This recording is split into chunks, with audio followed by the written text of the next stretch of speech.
नमस्कार, राजस्थान न्यूज में आपका स्वागत है। चलिए जानते हैं राजस्थान की 15 महत्वपूर्ण फटाफट बड़ी खबरों को। लेकिन इससे पहले अगर आपने अभी तक इस चैनल को सब्सक्राइब नहीं किया है तो प्लीज चैनल को सब्सक्राइब कर बेल आइकन को भी प्रेस कर दीजिए ताकि खबरों का अपडेट आपको मिलता रहे।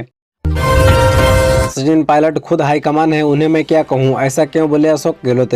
जी हां, आपको बता दें कि राजस्थान के सीएम अशोक गहलोत ने कहा कि सचिन पायलट हमारे पार्टी के नेता हैं, अब वो खुद हाईकमान हो गए हैं। हाईकमान को कहने की जरूरत नहीं होती है, हाईकमान खुद टिकट बांटते हैं तो टिकट बांटने में पायलट की भी भूमिका होगी। उनको मैं क्या कहूँ, उन्हें तो कांग्रेस प्रेसिडेंट ही कह सकते हैं। सीएम अशोक गहलोत ने कहा कि पायलट पहली बार कांग्रेस वर्किंग कमेटी में आए हैं। कांग्रेस वर्किंग कमेटी मेंबर होना बड़ी बात है, उनके टिकट हाईकमान तय करेंगे। जो एआईसीसी के पदाधिकारी हैं वो हाईकमान से संबंधित हो जाते हैं। बता दें कि गहलोत से बैर नहीं, कांग्रेस विधायक की खैर नहीं को लेकर फीडबैक के सवाल पर उन्होंने कहा कि यह फीडबैक तो काफी दिनों से आ रहा है, इसमें कोई दो राय नहीं है। हम विधायकों से भी बातचीत करते हैं, कोशिश करते हैं कि जो भी समस्या होती है उसे दूर करें।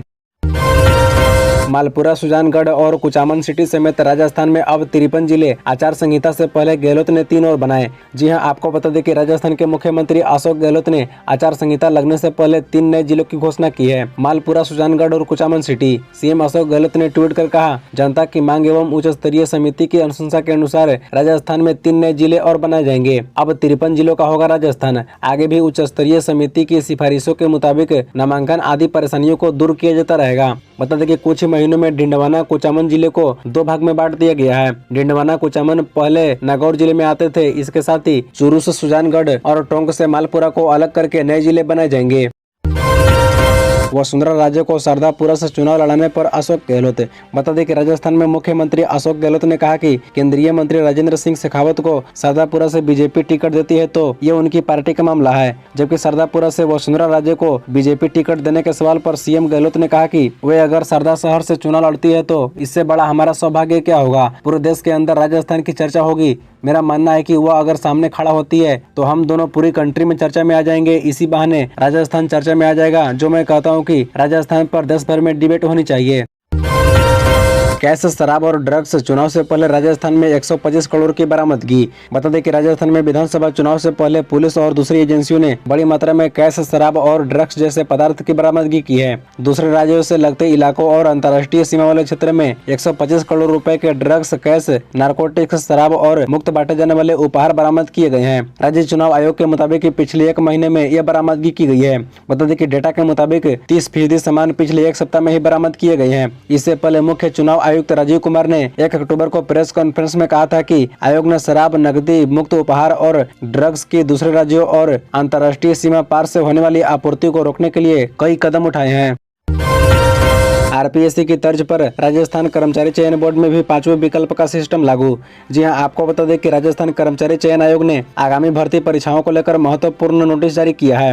गुरुवार को जारी नोटिस में बोर्ड ने कहा है कि वस्तुनिष्ठ परीक्षाओं में प्रत्येक प्रश्न के 5 विकल्प गोले दिए जाएंगे। इसमें प्रथम 4 उत्तर से संबंधित तथा 5वां विकल्प अनुत्तरित प्रश्न से संबंधित होगा। बता दें कि RSMSAB ने कहा है कि अभ्यर्थियों को किसी प्रश्न का उत्तर न देने पर 5वें विकल्प का चयन करना अनिवार्य होगा। ऐसा न करने वाले अभ्यर्थियों को किसी भी विकल्प चयन न करने के एवज में 1/3 अंक काट लिया जाएगा। 10,528 संविदा कर्मचारी होंगे नियमित, मुख्यमंत्री अशोक गहलोत का बड़ा फैसला। जी हां, आपको बता दें कि राजस्थान के मुख्यमंत्री अशोक गहलोत के नेतृत्व में राज्य सरकार ने विभिन्न वर्गों कर्मचारियों के लिए कई महत्वपूर्ण निर्णय लिए हैं। इसी क्रम में सीएम अशोक गहलोत ने राज्य में Rajasthan contractual hiring to civil post rules 2022 के अंतर्गत संविदा पर कार्यरत 10,528 कार्मिकों को नियमित करने के लिए नए पदों के सृजन की मंजूरी दी है। बता दें कि मुख्यमंत्री ने महात्मा गांधी नरेगा योजना में कार्यरत 9 वर्ष या इससे अधिक कार्य अनुभव रखने वाले संविदा कार्मिकों हेतु संविदा पदों के स्थान पर 4,966 नए पदों के सृजन की स्वीकृति दी है। इन 9 सृजित पदों में कनिष्ठ तकनीकी सहायक के 1698, ग्राम रोजगार सहायक के 1548, डाटा एंट्री सहायक के 699, लेखा सहायक के 622, MIM मैनेजर के 159, सहायक के 150, समन्वयक अभिरक्षण के 48, समन्वयक ICC के 40 तथा प्रोग्रामिंग एवं एनालिसिस विशेषज्ञ व प्रोग्रामिंग विशेषज्ञ का 1 पद शामिल है। ये पद ग्रामीण विकास विभाग के प्रशासनिक नियंत्रण में होंगे। राजस्थान चुनाव, बीजेपी कांग्रेस को चुनौती दे रही आरएलपी ने युद्ध को लुभाने के लिए चली है चाल, क्या बेरोजगारों का मिलेगा साथ। जी हां, आपको बता दें कि राजस्थान में विधानसभा चुनाव में फतह हासिल करने के लिए दोनों प्रमुख पार्टियां बीजेपी और कांग्रेस धुआंधार प्रचार में जुटी हुई है। वहीं पिछले चुनाव में 3 सीटों पर कब्जा जमाने वाली आरएलपी भी मारवाड़ में दम भर रही है। पार्टी के प्रमुख हनुमान बेनीवाल अपनी सभाओं में बीजेपी और कांग्रेस को लगातार सीधी चुनौती दे रही हैं। आरएलपी के राष्ट्रीय संयोजक हनुमान बेनीवाल हर मुद्दे पर बीजेपी और कांग्रेस को कटघरे में खड़ा कर रही हैं। उनका आरोप है कि कांग्रेस और बीजेपी दोनों मिले हुए हैं। वे बारी बारी से शासन करके राजस्थान को लूट रही हैं। दोनों ही सरकारों के कार्यकाल में बजरी माफिया पनपे और दर्जनों बार प्रतियोगिता परीक्षाओं में पेपर लीक हुए। बेनीवाल सीधा आरोप लगाते हैं कि बीजेपी और कांग्रेस ने प्रदेश के युवाओं और किसानों के साथ धोखा किया है। इस बार किसान और युवा इन दोनों पार्टियों को नहीं बख्शेंगे। इसी तरह रोजाना खबरों से अपडेट रहने के लिए इस चैनल को सब्सक्राइब कर बेल आइकन को भी प्रेस कर दीजिए। धन्यवाद।